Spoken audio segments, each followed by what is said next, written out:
Hey, what's up, Sam? Hi, Patty. How are you? I'm well. Can you hear me all right? Yes, I can. Can you hear me? Yeah.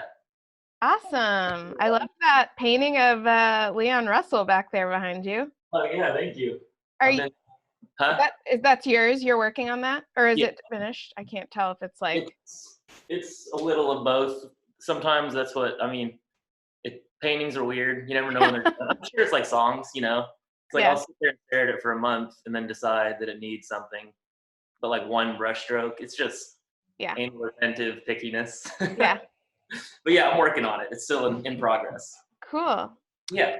Well, um, so I'm recording. I just have to I want to tell you that so that way you're not Totally. like Totally. stand up in the middle of this I'm and you not like wearing don't pants. have pants.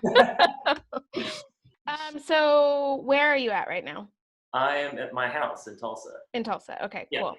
Yes. And just out of curiosity, how has your day-to-day changed in terms of like creativity? Oh, I guess I should say I'm talking to Patty Ryan right now. I didn't even like intro It's that. all right. It's all right. Those who know. Yeah. Yeah. I'm just wondering how your day-to-day has changed, like with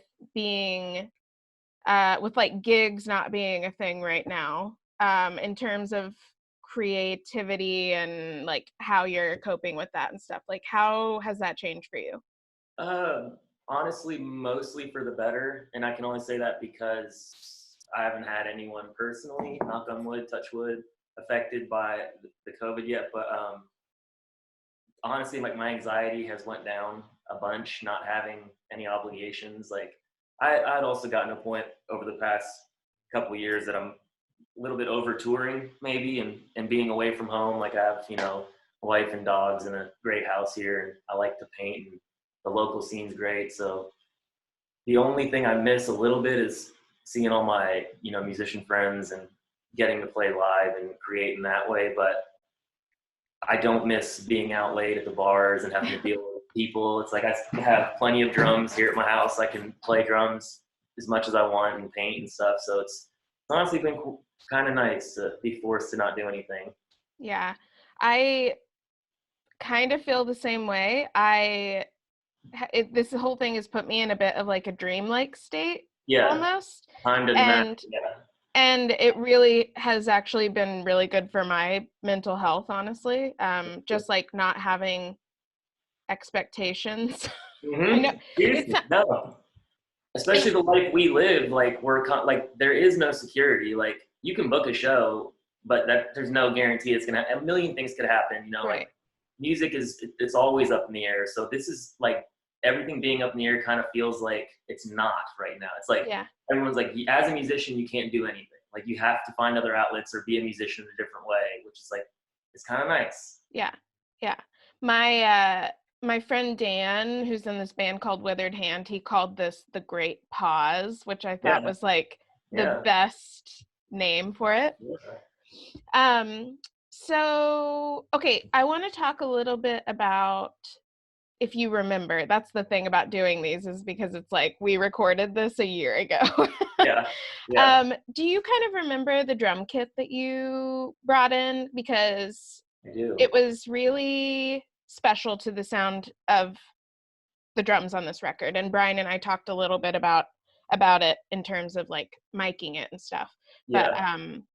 talk a little bit about that kick drum and like what kind of drum kit you brought It in. is it's called a Telestar kit, which it's like a Japanese knockoff from the 60s that my uncle in New Jersey, I was on tour in like 2007 or something. And I was up in New Jersey visiting my uncle and he had this kick drum and rack tom down in his basement and it flooded and they were all soggy and waterlogged, but I took them anyways just because I thought they were cool and old.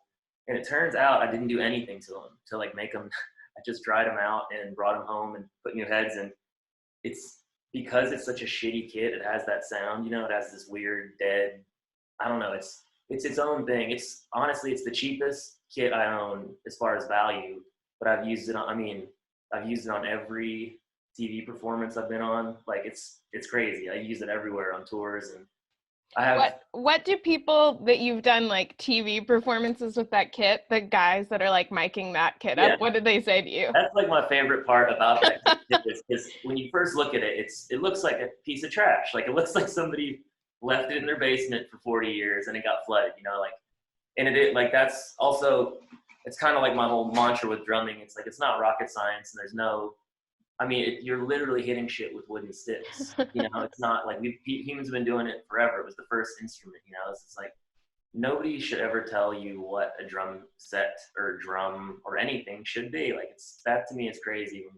Or people scoff at it and then they hear it and like sound guys will be like, what in the world? You know, like how does that sound like that? How does it sound so good? You know, and honestly, I'm not going to take any credit because I don't know how to even tune a drum properly. I just turn the shit until it sounds the way I want and then I'm done.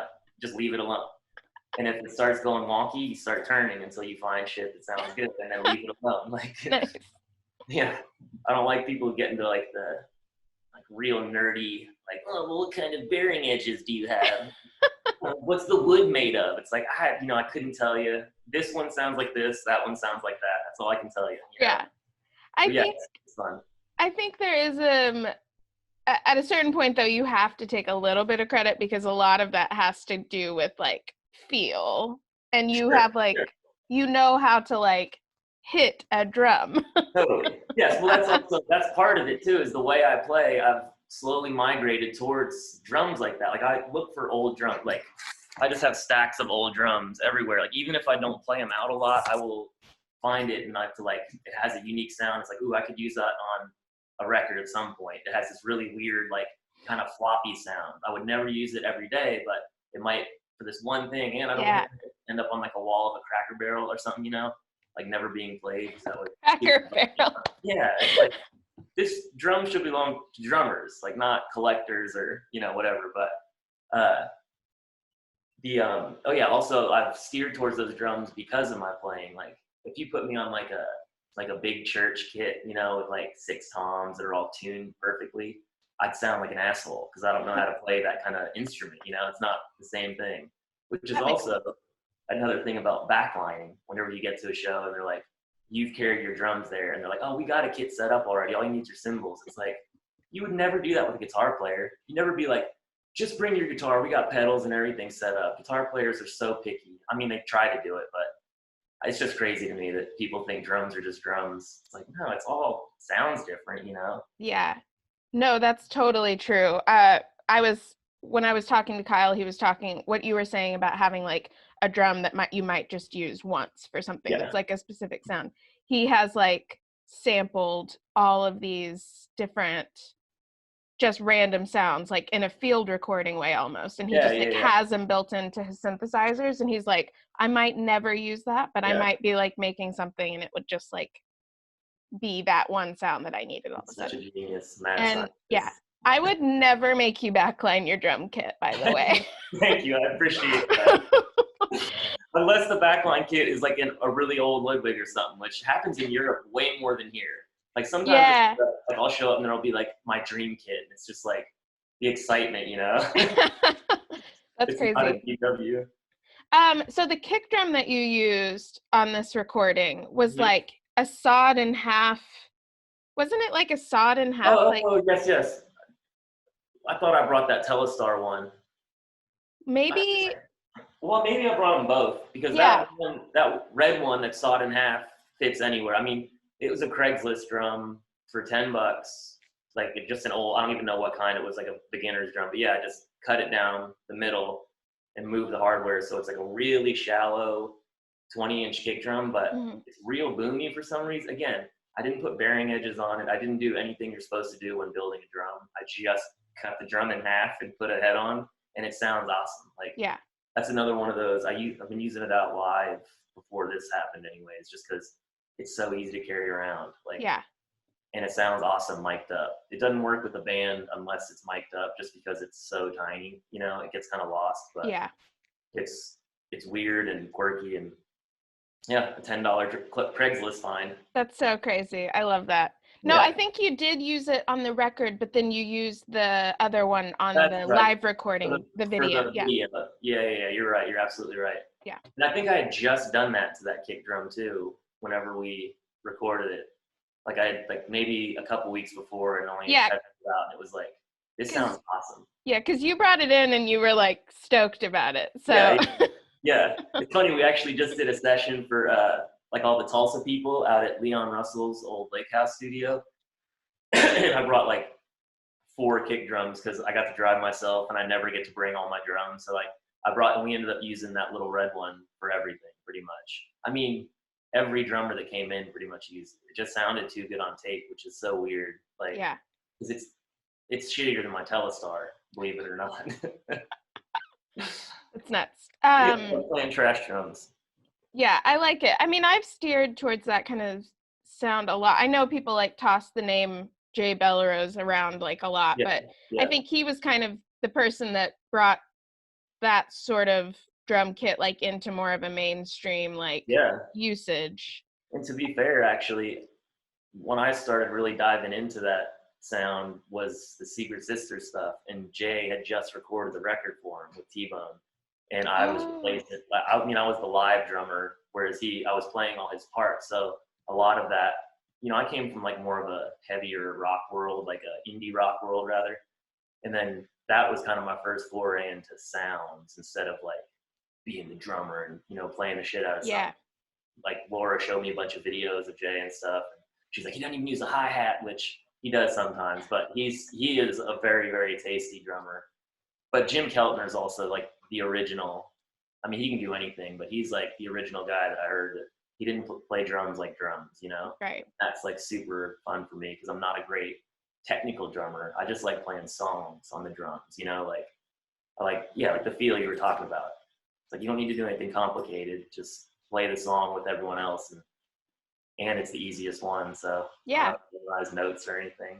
Well, I think you just explained why I like having you drum on my stuff, because you're playing the song. You're not just like there to keep a drum machine like through the whole thing. It's like if I wanted that, I would just put a drum machine on, and then the ones you did sound awesome, and that fits, you know, like the last, is it Little Bits, the last song? Yeah, but you played along with it, so you were still like, I love that. Yeah, but that's like the texture. It's like I'm not relied on to be the guy that's like 1, 2, right. You know, it's like everyone knows what the fuck's happening. It's a song. We all do music together. It's like let's play music together. Exactly. I love that. By the way, have you ever seen Jay Belrose play live? Not live, no. I've only seen videos.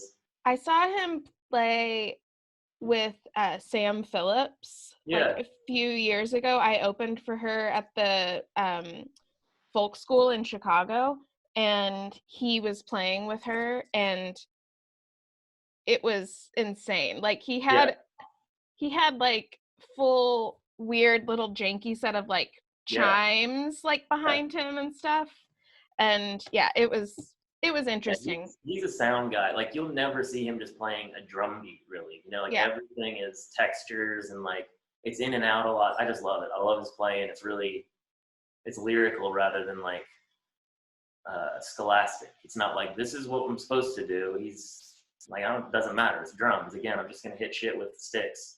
Right. A lot of times he won't even use sticks. He'll use his hands to get a different sound. You know, it's just he's kind of a wild genius in the drum world. Totally. What kind of painting stuff are you working on? All kinds of stuff. I'm doing that for that Lake House record, Leon. That's my little dog Miha there behind me. Oh. I'm gonna do a big landscape on that one. I'm working on a Tovar painting over there. Oh, nice. I gotta get his face better. And there's another landscape behind it up there. Cool. Just a bunch of stuff. I got some dog paintings happening. Oh my God. Now that I know that you do dog paintings, I just got a dog, so I might need to like commission you to do it. His name's Marty. He's just a mutt. He's like a little terrier mix. So he's like part Jack Russell Terrier, part pit bull, and I think he's part beagle too, because his like yowl is like pure. I have found prey for you, master. Like he's doing his job. He's a good boy. Yeah, but he's the best, and I love that picture of the dog behind you with like the blanket. Very dramatic little girl.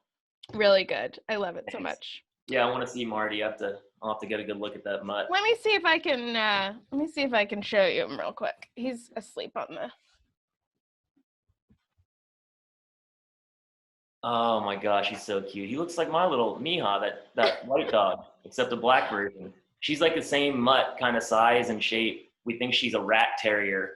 Yeah, Yeah, I can't tell if like he's part Jack Russell or if he's part Rat Terrier, but he is like yeah, he's yeah, tiny. little muscly. Yeah, Yeah, he's very cute. he's the best. It's been like saving me so much money on therapy right now. Yeah, It's just yeah. like I don't have to like You don't Zoom. get obsessed. Oh, I'm kind of already obsessed with him. Like, Yeah, that's anyways. what happens. Well, thank you so much for talking to me. Yeah, thanks for talking to me.